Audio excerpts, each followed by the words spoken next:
আসসালামু আলাইকুম রহমতুল্লাহি বারকাতু। বন্ধুগণ, আপনাদেরকে দেখাচ্ছি একটি গাছ কাটার ভিডিও।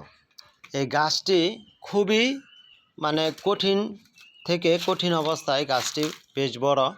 কাটার জন্য যে সমস্ত কাঠুরিয়াদেরকে খোঁজ খবর দিয়েছিলাম, তারা এই গাছটি কাটতে ভয় পাইছে। বলছে যে আশেপাশে যে আপনার ঘর আছে, এই ঘর ভেঙে যাবে। তো আমি চিন্তা করলাম যে মানুষের অসাধ্য তো কোনো কাজ নাই, চেষ্টা করতে কী অসুবিধা।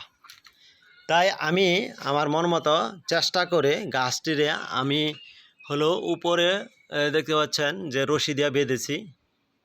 এই হলো রশি দিয়ে বাঁধার পরে আমি আমার যে টুলস আছে, যে সেখান থেকে টুলস সমারোহ নিয়ে আমি এখানে আপনারা দেখতে পাচ্ছেন যে সামনে যে একটি চেন কপ্পা লাগিয়েছি। যে চেন কপ্পার মাধ্যমে আমি গাছটিকে সুন্দরভাবে মাটিতে কেটে ফেলবো। এই দেখতে পাচ্ছেন যে চেন কপ্পার যে একটি সুন্দর ব্যবস্থা করেছি আমি এখানে অত্যাধুনিকভাবে, যেন গাছটি অন্য কোনো দিকে পড়ে না যায়, সেজন্য এভাবে গাছটি কেটে ফেলতেছি। আর অল্প সময়ের মধ্যে গাছটি পড়ে যাবে।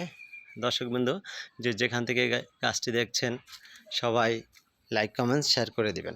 ভালো থাকবেন সবাই। আসসালামু আলাইকুম রহমতুল্লাহি ওয়া বারাকাতুহু।